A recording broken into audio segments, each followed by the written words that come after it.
Kalau kita tengok hari ini isu kes tanah di Musang King,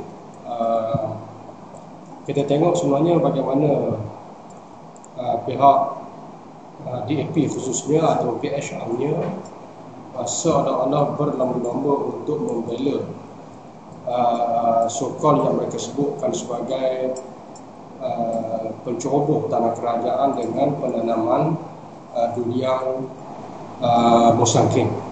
Jadi kita tengok di sini MCA dan DAP berlomba-lomba tenangkan pekebun, dan kita tengok pihak hatta YB daripada Perak seperti Mir dan seumpamanya bangkitkan isu ini di Parlimen untuk membela mereka-mereka yang so-called sebagai bangsa DAP.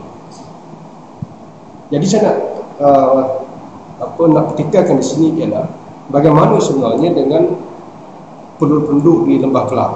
Contohnya yang terbaru di tempat saya di kampung desa Subang Perantau, yang mana desa Subang Perantau ini merupakan tempat peneroka ataupun mereka-mereka yang meneroka tanah di sini sejak 30 tahun yang lalu, dan sebahagian besar mereka sudah mendapat geran dan pengiktirafan, termasuk YB Halimi sendiri yang rumahnya di desa Subang Perantau. Jadi kalau tuan-tuan tengok isu di desa Subang Perantau ni, saya bertanya di manakah YB bangsa Melayu yang tidak turun padang melihat dan membela penduduk-penduduk di sini. Saya ambil contoh di sini, kalau tuan-tuan tengok ya, saya nak tunjukkan sebenarnya bagaimana isu di desa Subang Perantau ni. Di sana sebenarnya ada pilihan untuk tidak dirobohkan rumah-rumah penduduk. Jadi kalau tuan-tuan tengok di sini ya, di sini saya tunjukkan ni Damansara River atau sekarang dikenali sebagai Sungai Pelepas. Di sini merupakan tanah GPS. Ini semua penduduk adalah peneroka ataupun mereka yang menduduki di sini sejak 30 tahun yang lepas. Di sini di sini adalah rumah sekitar sini merupakan rumah YB Halimi. Kesemua penduduk di sini sudah mendapat geran, kecuali sebahagian rumah di sini sebenarnya yang belum mendapat geran, sekitar 19 buah rumah. Jadi isunya pada tahun 2018 baru sungai ini digazetkan, dan waktu mereka duduk di sini pada tahun 90-an akhir 80-an dahulu, kawasan ini sebenarnya ini belum menjadi sungai, dia hanya longkang kalau bahasa mudahnya. Tetapi sebenarnya pembangunan yang dibuat di kawasan atas ini yang menjadikan sungai ini terpaksa lebar dengan sendiri, dan akhirnya dilihat sebagai punca kepada banjir yang berlaku di kawasan sini. Cuma tuan-tuan dan puan sekalian, kalau kita tengok di sini, sebenarnya di seberang sini merupakan tanah GPS. Di sini merupakan reserve, tanah reserve MAHB. Dan kalau kita tengok di sini, bagaimana sebenarnya pihak yang telah membuat desain sungai ini pada 2018 atau 2017 telah membuat desain dengan membengkokkan sungai ini terkena rumah penduduk. Dengan maaf saya sebut, yang saya tak puas hatinya ialah desainnya ini juga merupakan juga bangsa DAP.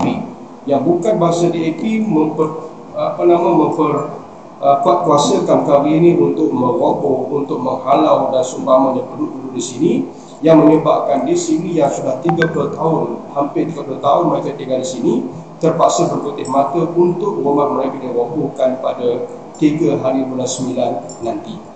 Jadi Al-Fadhil Datuk Zuhdi mewakili pihak KASA di bawah Menteri Datuk Tuan Ibrahim Tuan Mat, Datuk Seri Tuan Ibrahim, berusaha untuk supaya pihak kerajaan negeri Selangor mengambil sebelah sini. Mengambil sebelah sini, bukan mengambil sebelah sini. Dari segi logik pun, kalau sungai ini dibengkokkan, menyebabkan alirannya akan perlahan dan boleh menyebabkan banjir.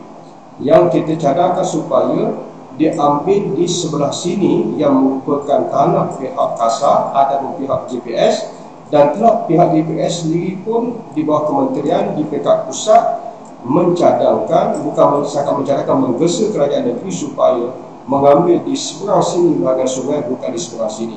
Jadi kalau ambil di seberang sini, sungai akan jadi lebih lurus, menyebabkan alirannya lebih lancar. Dan banjir sebenarnya bukan disebabkan di sini sebagai punca, tetapi sebenarnya di sini dah jadi bottleneck yang menyebabkan air tersumbat. Kerana sungai ada yang daripada sini, ada longkang daripada perumahan mengalir ke sini dan menyebabkan sini jadi bottleneck yang menyebabkan akhirnya bila berlaku hujan lebat, air terpaksa tembak semula ke belakang yang menyebabkan banjir di sini. Tetapi saya akan tunjukkan nanti insya-Allah bagaimana sebenarnya di kawasan bawah ini terdapat kilang-kilang yang dimiliki oleh golongan ataupun bangsa DAP yang masih belum ada kekuasaan yang sebenarnya antara punca kepada banjir yang berlaku. Cuma saya nak tekankan di sini ialah mana pergi wabi-wabi yang satu bangsa dengan penduduk-penduduk di sini tidak turun melihat, tidak turun menjenguk dan tidak membela penduduk-penduduk di sini dengan sama ada papasan yang sewajarnya ataupun dengan mengelakkan sungai daripada merempuh rumah-rumah penduduk yang akhirnya terpaksa dihalau daripada rumah tersebut yang sudah didiami sejak sekian lama, dan anak-anak yang sebahagian sudah lahir di sini yang telah duduk menggantikan ataupun duduk dengan orang tua mereka sejak 20-30 tahun yang lalu.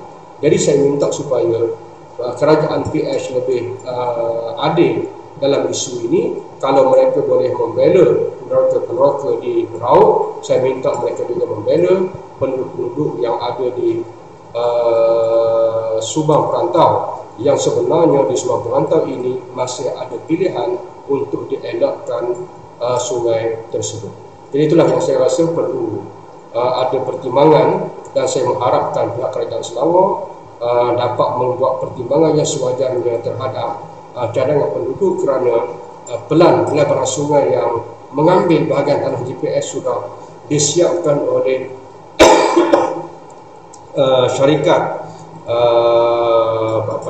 syarikat yang melaksanakan pemetaan sungai ini, yang juga merupakan syarikat yang profesional, yang berlesen, yang juga telah melukis secara profesional untuk sungai ini dilebarkan di sebelah seberang rumah penduduk berbanding dengan sungai itu dilebarkan sehingga terpaksa merobohkan rumah penduduk. Jadi saya minta rakyat Malaysia berfikir tentang nasib bangsa kita, nasib golongan kita yang dipinggirkan dari masa ke semasa, tetapi di sana ada penceroboh-penceroboh yang akhirnya dibesarkan untuk diberikan periktirafan dan juga penarapan. Wallahu ta'ala alam. Aku lupa lihada. Wassalamualaikum warahmatullahi wabarakatuh. Wassalamualaikum warahmatullahi wabarakatuh.